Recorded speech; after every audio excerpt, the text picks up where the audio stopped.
The Last Word with Lawrence O'Donnell starts right now. Hey, Lawrence. Hey, Jen. To use an old saying, it seems hell has frozen over because I am about to say something positive about a King of England, which I have never done before, never expected to, but then came today. And so a King of England has finally earned some positive words from me, and his speechwriters, I will praise to the high heavens. I mean, before this speech today, I think said to our team of incredible producers, there's not going to be anything interesting out of this speech. It will be boring pablum. And I was wrong. And I'm happy to admit I was wrong. We talked about it too, but I can't wait to see what you have to say about it. And Jen, there's some fascinating ways in which he actually echoed his mother, who was the only other British monarch who ever spoke to a joint session. We're going to hear some of what she had to say, which in its way is a rebuke of Donald Trump from the grave. That certainly is. There was you had to listen to hear it, but certainly a burn in there. And I didn't even know that. I'll be excited to watch and see what you play from her as well. We're going to get to it. Thanks, Jen. Thanks, Lawrence. Thank you. And so on this day in American history, a number became illegal. Or maybe just photographing that number became illegal, or maybe seashells became illegal. It's hard to tell because the single most childish indictment in the history of federal law was revealed today by someone who proved himself to future historians to be the most incompetent head of the Justice Department in history, including two Nixon Republican attorneys general who were found guilty of crimes. Donald Trump's acting Attorney General Todd Blanche, who was Donald Trump's criminal defense lawyer, who got him 34 guilty verdicts, put his application to become Donald Trump's permanent attorney general in writing today in the form of an indictment of former FBI Director James Comey that makes the number you see over my shoulder at the moment, which I dare not say, a crime. If that number is placed in proximity to other numbers, or probably, in fact, definitely, the word Trump. And I am going to say the word Trump tonight, repeatedly. And to preserve one of the most important personal distinctions I have that makes me very different from Donald Trump, I'm not saying better, just different, the distinction that I have never been indicted. To preserve my never indicted status, I will never say that illegal number again, even though it was briefly my number as a tight end in high school before it was switched to number 81. NFL team lawyers must already be getting ready to take a position on the sidelines to make sure that anyone in the NFL with that number on his back is never beside anyone with this number on his back.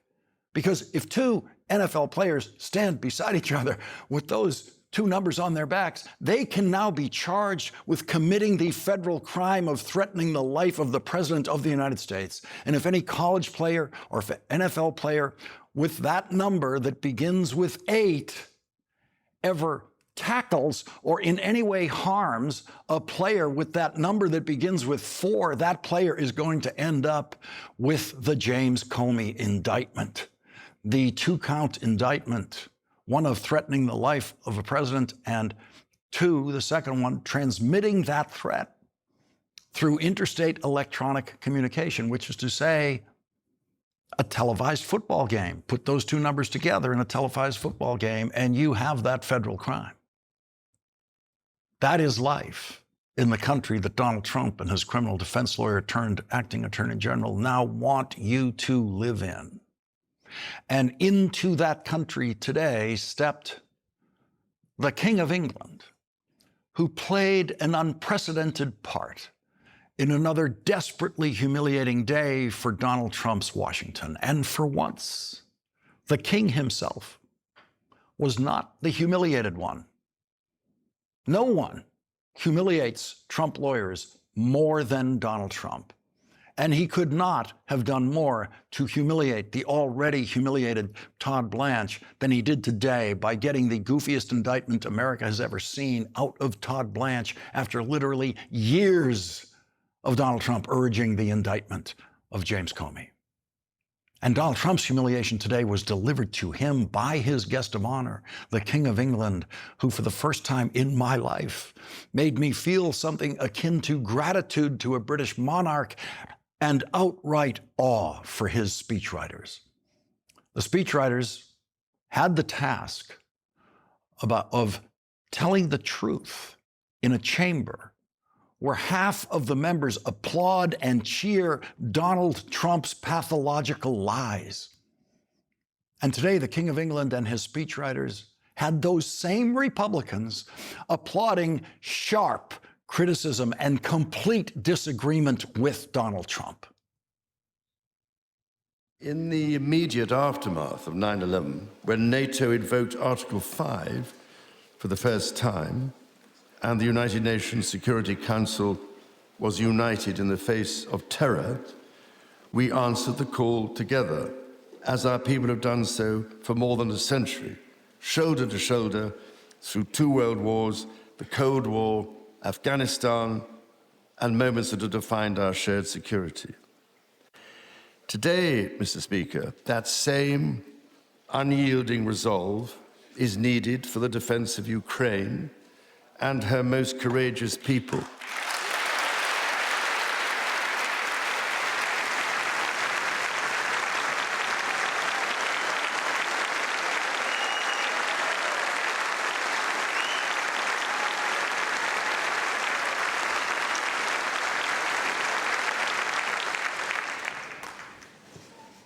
It is needed in order to secure a truly just and lasting peace.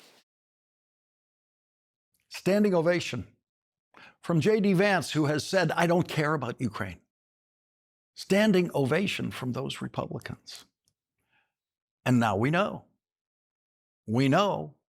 you can get the Republicans in that room to applaud what reads like a Biden State of the Union address. You can get the Republicans in that room to applaud a speech that completely contradicts Donald Trump if the speech is delivered in a posh British accent.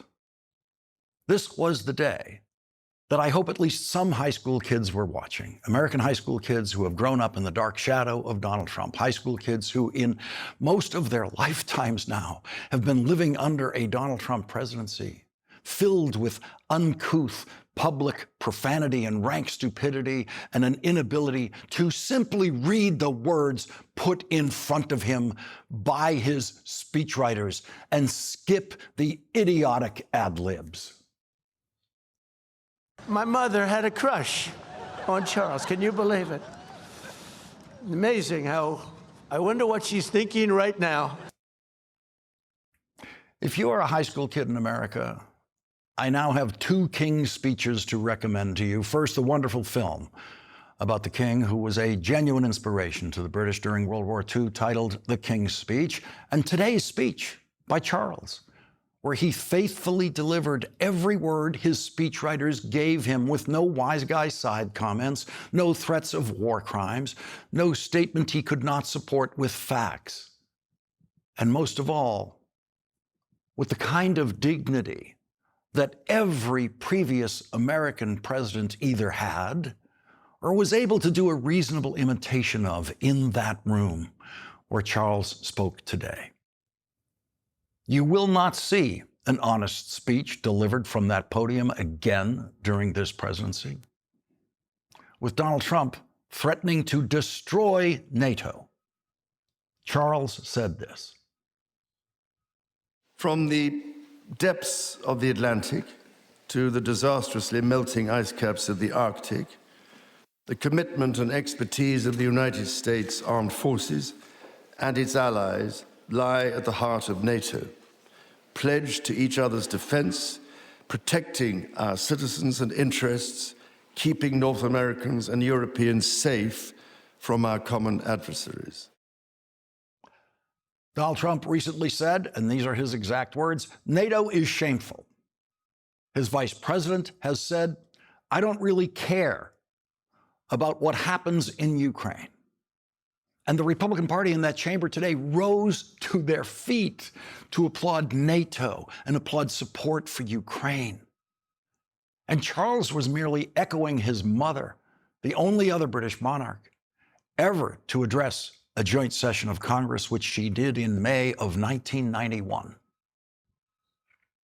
NATO, too, is adapting to the new realities in Eastern Europe and the Soviet Union, and to changing attitudes in the West. It is Britain's prime concern to ensure that the new Europe is open and liberal, and that it works in growing harmony with the United States and the other members of the Atlantic community. All our history in this and earlier centuries underlines the basic point that the best progress is made when Europeans and Americans act in concert.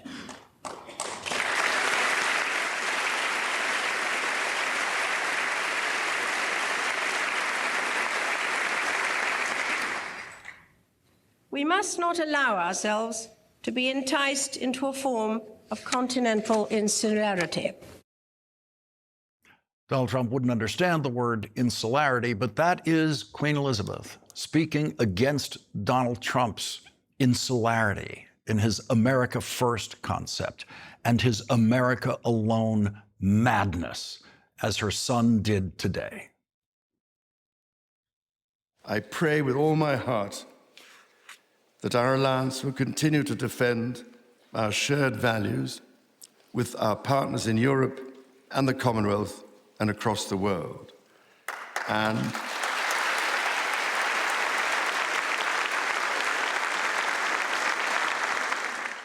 that we ignore the clarion calls to become ever more inward-looking. Charles smiled through an appearance with Donald Trump at the White House before heading to the Capitol today. Then you're going over to Congress and you're going to make a speech that's going to make everybody very envious of that beautiful accent of yours. Very elegant. He's a very elegant man.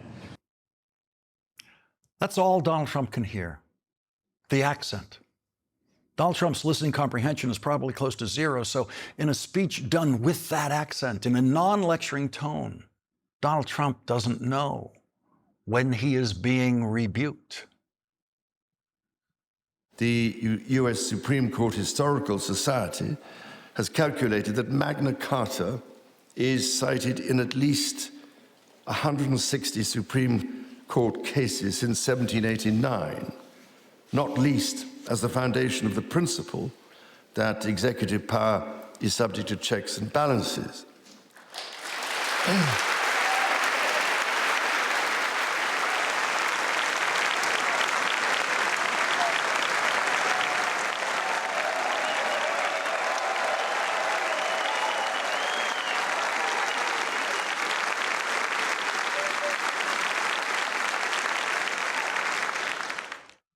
Standing ovation for checks and balances, cheering for checks and balances. There you have congressional Republicans joined by Democrats cheering checks and balances on Donald Trump, written into our Constitution, thanks to the inspiration of the British, while Donald Trump, in every day of his presidency, finds a way to try to violate those checks and balances, to try to destroy those checks and balances.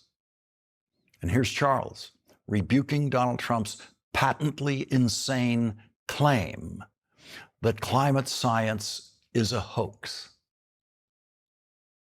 Even as we celebrate the beauty that surrounds us, our generation must decide how to address the collapse of critical natural systems, which threatens far more than the harmony and essential diversity of nature. We ignore at our peril the fact that these natural systems, in other words, nature's own economy, provide the foundation for our prosperity and our national security.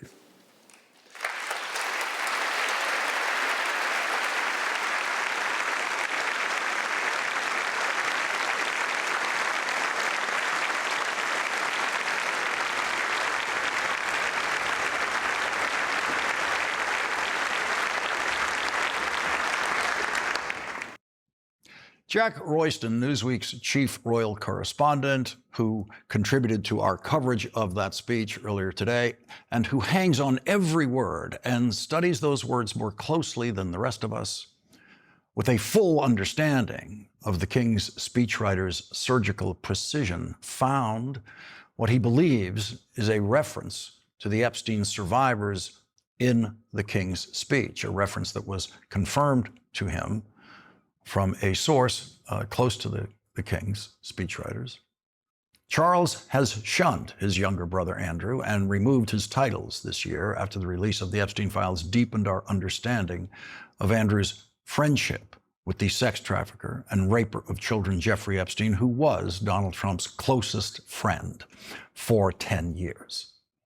Virginia Giuffre accused Andrew of sexual assault, which Andrew has denied. Virginia Giuffre took her own life last year.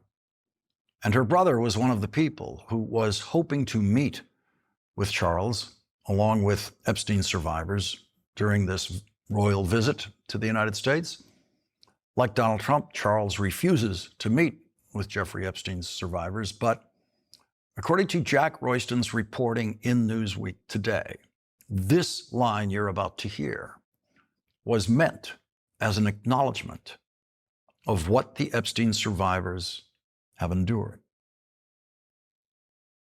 In both of our countries, it is the very fact of our vibrant, diverse, and free societies that gives us our collective strength, including to support victims of some of the ills that so tragically exist in both our societies today. In his reporting today, Jack Royston quotes a royal aide saying that that line was about the Epstein survivors. Quote, "It was certainly in His Majesty's mind to acknowledge victims of abuse, so they are naturally incorporated in this line." It's not much. In fact, it is very, very little. It couldn't be smaller. It's the smallest and most indirect acknowledgement of the Epstein survivors' suffering that the speechwriters could have come up with. But it's something. It is more than Donald Trump has ever said about them. Charles's fifth great-grandfather was the King of England during the American Revolution. King George lost his mind during his rule. He was literally insane, which was dramatized in the wonderful 1991 play by the British playwright Alan Bennett titled The Madness of George III. And here we are, 250 years after the madness of King George III helped drive the American colonies into revolution against the crown. And when Charles became the first British king to address the Congress today, he found the madness on this side of the Atlantic. Senator Gary Peters, who was in the House chamber today for the King's speech, will join us next.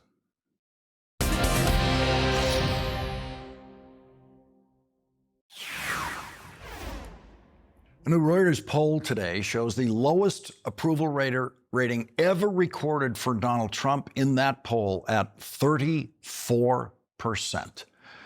And a significant number of Republican voters who don't support Donald Trump's war in Iran apparently might include his Republican Vice President, James David Vance. The Atlantic is reporting.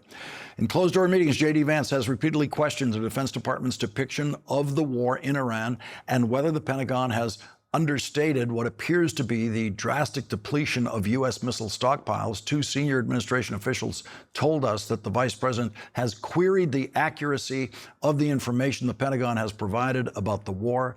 He has also expressed his concerns about the availability of certain missile systems in discussions with President Trump. Several people familiar with the situation told us at least some of the sources for the Atlantic's reporting are people close to Vice President Vance, who would like you to know that the future candidate for president does not support Donald Trump's war, but he doesn't want to be caught saying that publicly.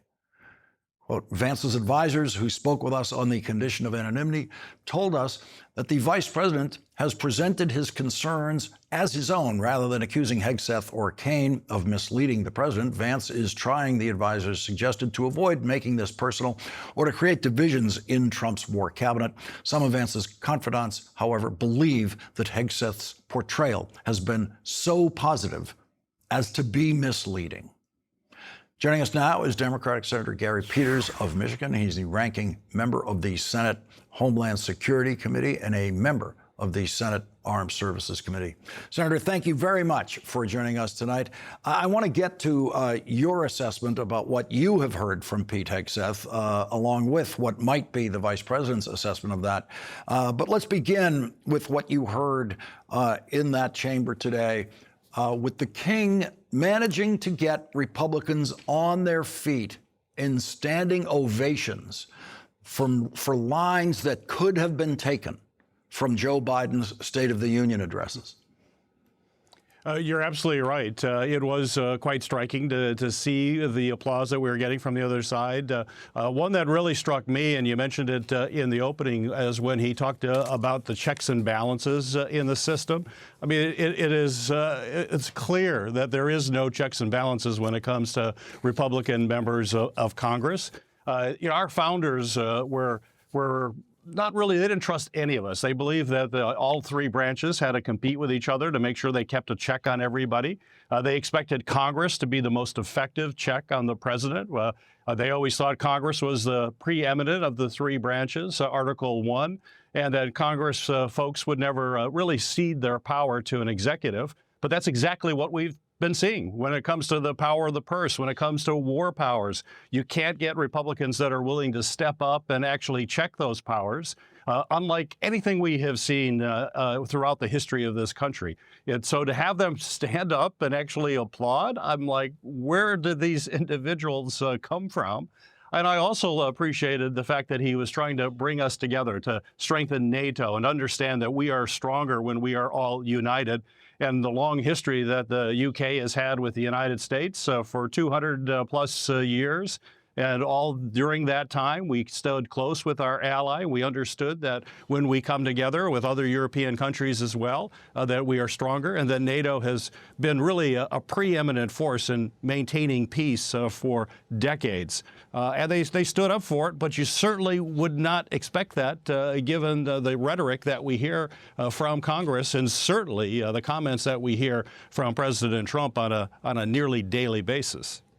So Charles's mother, Elizabeth, in her address to the joint session in 1991, which was in May, just this time of year, she directly praised the President of the United States, George H.W. Bush, and praised him specifically for the joint effort that the British made with then President Bush in pushing Saddam Hussein out of Kuwait after Saddam Hussein invaded Kuwait. So this was the first Gulf War in which the British joined as allies in the American effort to push Saddam out of Kuwait. And she was very positive about the British contribution, about that.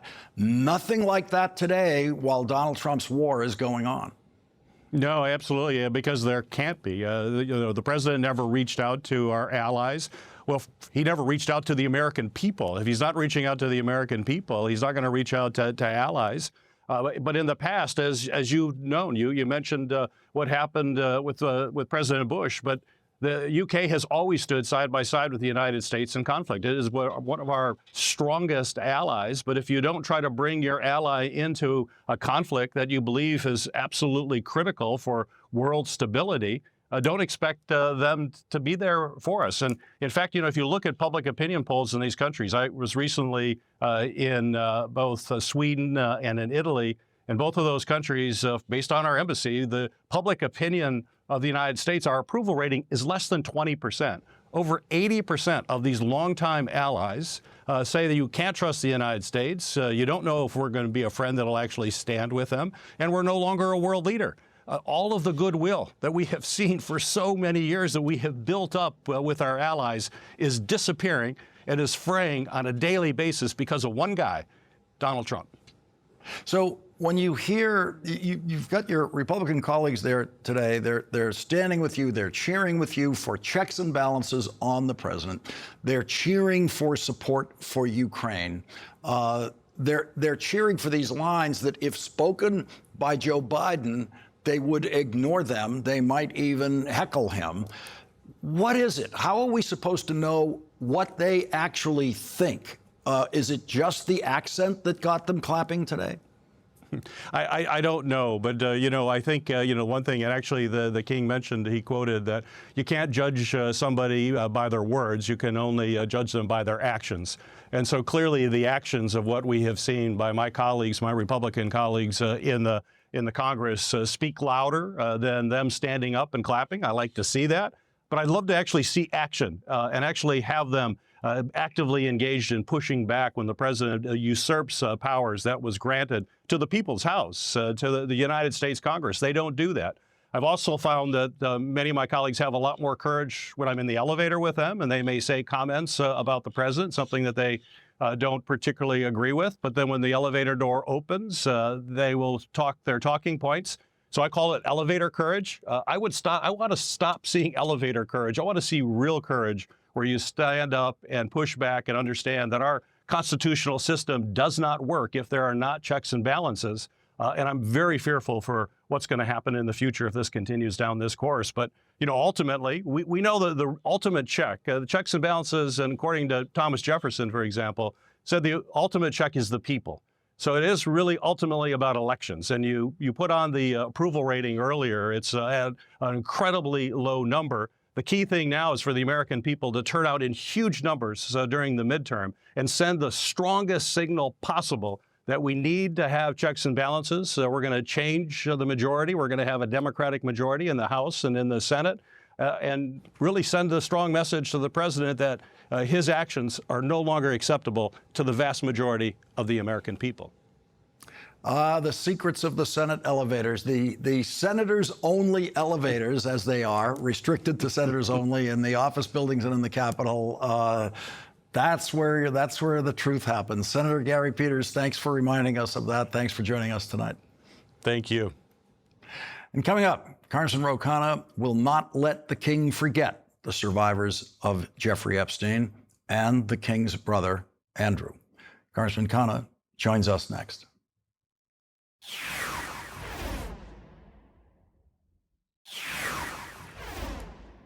Last month, Congressman Ro Khanna sent a letter urging King Charles to meet directly with survivors of Jeffrey Epstein and Ghislaine Maxwell's abuse during his visit to the United States. The New York Times reports lawyers representing King Charles wrote in a letter, "The King and Queen have consistently made clear their support for all victims of abuse, wherever and however perpetrated." The letter said, it added that because of ongoing police inquiries in the United Kingdom, King Charles was unable to meet survivors or comment directly on the matters under inquiry. Today, Congressman Khanna met with women who survived convicted child sex trafficker Ghislaine Maxwell's abuse and Jeffrey Epstein's abuse. Virginia Giuffre's brother said this. Virginia was recruited at Mar-a-Lago by Ghislaine Maxwell and quickly pulled into orbit of Jeffrey Epstein. What followed was not just abuse by them, but by many powerful individuals, many of whom have still not been brought to justice. This is how trafficking works. Survivors are groomed. They are manipulated into believing they are complicit in their own abuse. They are isolated, controlled, and threatened. I remember one moment that has stayed with me forever, when Epstein handed Virginia a photo of me as a child, wearing my backpack on my way to elementary school. It wasn't just a picture, it was a message, a threat, a way to keep her silent by making her fear for the people she loved. Virginia was trafficked across countries, including to the United Kingdom, where she was abused by Prince Andrew, now former Prince Andrew. There's a difficult irony in all of this. Virginia was recruited from a property owned by Donald Trump and trafficked to a member of the British royal family. Yet today, survivors are here, sitting with members of Congress, still fighting to be heard, still pushing for real accountability. Joining us now is Democratic Congressman Ro Khanna of California, a member of the House Oversight Committee. Congressman, do you accept Charles's explanation in that letter that because this is an ongoing investigation in England, in fact, an criminal investigation of his brother who was arrested because of this issue, that is a reason why he cannot meet with the survivors? No, he should have met with the survivors. He didn't have to discuss the specifics of the case with his brother. Then when I met with the ambassador assured me that he would acknowledge the survivors. As you pointed out, he did have a vague acknowledgement saying that the victims need to be supported. He used the passive tense, saying the ills of society, as opposed to talking about rich and powerful people who abused these young girls. But he did do more than Donald Trump. It is something. That said, there's a lot more that he should do to acknowledge the survivors. What would be a comparable situation for Donald Trump? I mean, what's preventing Donald Trump from meeting with the survivors? His Justice Department says they aren't investigating anything. Well, you're absolutely right, Lawrence. I mean, look, Britain has been light years ahead of the United States. At least the king has said that his brother will face legal consequences, and he's not interfering, and he's not protecting his brother. They are prosecuting the Lord Mendelsohn. Here in the United States, Donald Trump is calling the survivors a hoax. He's not even calling them victims. He's not even saying that there was anything ill done to them, and he is actually protecting the Epstein class in his own administration. He has had no accountability, no sense of law enforcement. And so the irony is he's behaving far more like a king than King Charles. I mean, King Charles actually spoke eloquently about a check on executive power going back to the Magna Carta. Can you imagine being lectured by a British king that our president is exercising more unchecked power? What did the survivors want to say to Charles? We know Virginia Giuffre is the one who had a specific allegation against his brother, and she's no longer with us, which is why we were just hearing from her brother. Well, they wanted to share the pain that was caused, and they wanted to make it clear that just because you're a royal or just because you're powerful, you don't get to treat someone as dispensable. One of the things that kept coming up is the title of Virginia Giuffre's book, Nobody's Girl, that she felt she was nobody's, had no identity, that she was totally dispensable by rich and powerful people. And just the gesture of King Charles, who I do believe has humanity, meeting with the survivors, saying you matter, everyone matters in this world, would have gone a long way. I still hope that he may do that, because what the survivors want is justice, and they want some people who are positions of power speaking out on their behalf. Congressman Ro Khanna, thank you very much for joining us tonight. Thank you, Lawrence. And coming up, Andrew Weissmann joins us with his reading of the indictment of James Comey, which, in my judgment, is the single most childish indictment in the history of federal law. That's next.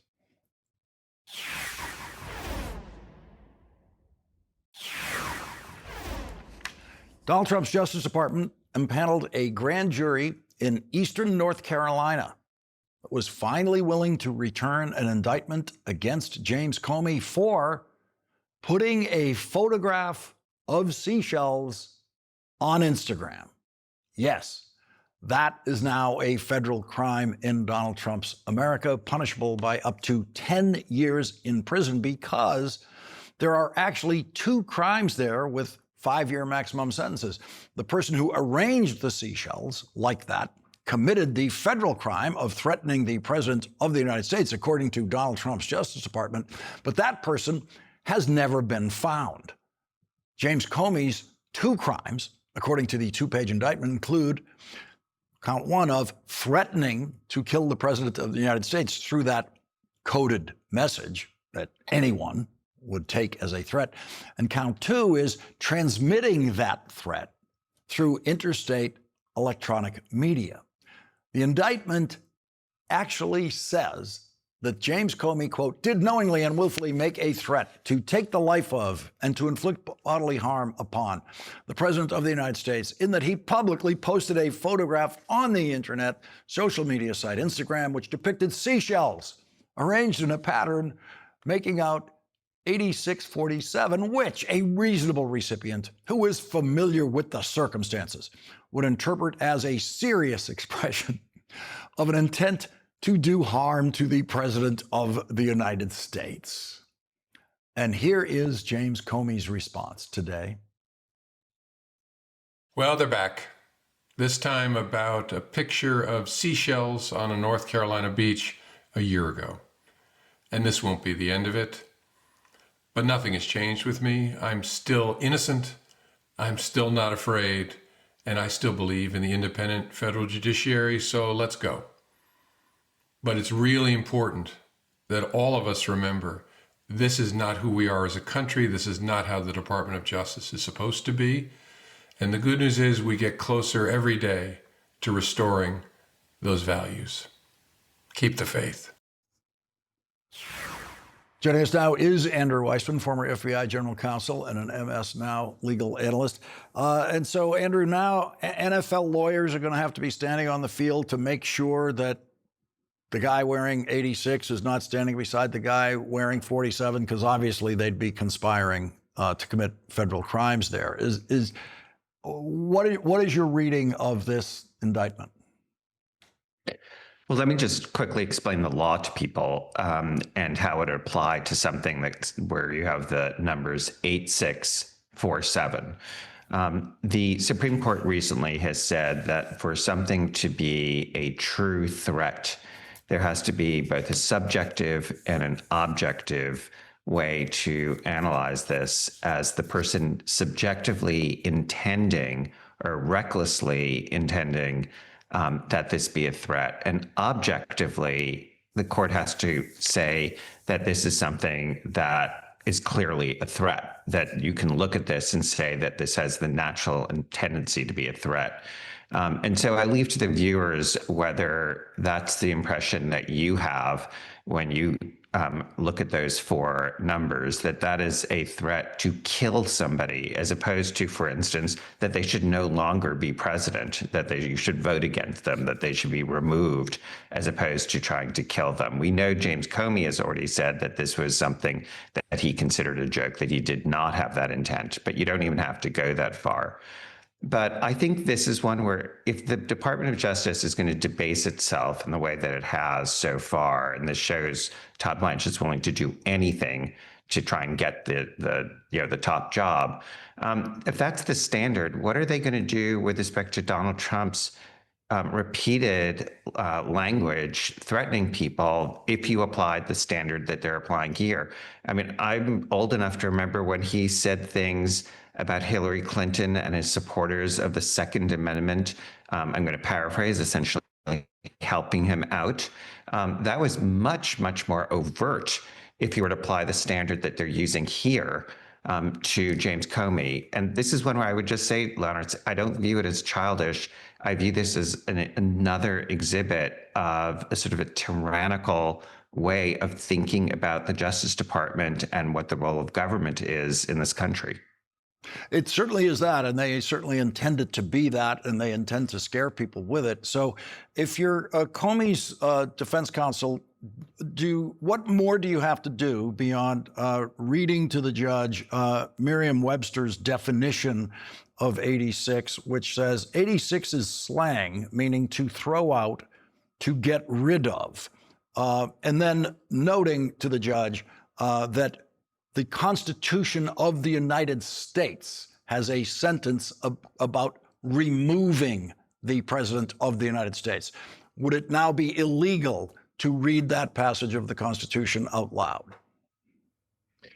It's so funny. I actually went to the dictionary also to see if there was, what the sort of first, second, third definitions were of 86. And the closest I got was sort of the fourth definition is in context. 86 could be used, but they required other language to be there because the natural way of thinking of it is just the way that you said. This indictment is going to be dismissed. I usually don't make predictions. There's no way that this is going to go to trial, even if it has to go all the way up to the Supreme Court. It is something that, if it's not dismissed based on vindictive and malicious prosecution, and my God, if at this point James Comey is the poster child for that happening to him. He's already had one indictment dismissed, albeit on procedural grounds. But I think with this, it makes it obvious. And so this is going to be subject to that kind of motion for vindictive prosecution, and also that it simply cannot be that any jury could conclude not just the subjective part, but the objective part of 8647 is not something that any jury could conclude is an intent to threaten, and it would violate the First Amendment to go forward. So, Andrew, we saw disbarments as a result of lawyers' involvement with Donald Trump in his first term and in his attempt to steal the presidential election. Are these prosecutors now flirting with bar discipline or possible disbarment because of what is obviously a malicious prosecution? I think Todd Blanche and Pam Bondi are going to definitely, flirting is certainly a good word for it. But I think that this indictment, other indictments, the supposed settlements with people like Carter Page, at the time that the department fights those things all the time. There's those sort of collusive activities. I think all of that is something that either has been the subject already of pending bar complaints or will continue to be. And it is an area where viewers should know bar associations do take this seriously because it is a profession, and people do get disbarred. Rudy Giuliani is an example of that. Andrew Weissmann, thank you very much for joining us tonight. You're welcome. Andrew will be appearing in New York City at the 92nd Street Y on Tuesday, May 19th, to discuss his important new book, Liar's Kingdom: How to Stop Trump's Deceit and Save America. We'll be right back. Andrew Weissmann gets tonight's last word. Andrew will be speaking about his new book at the 92nd Street Y on May 19th.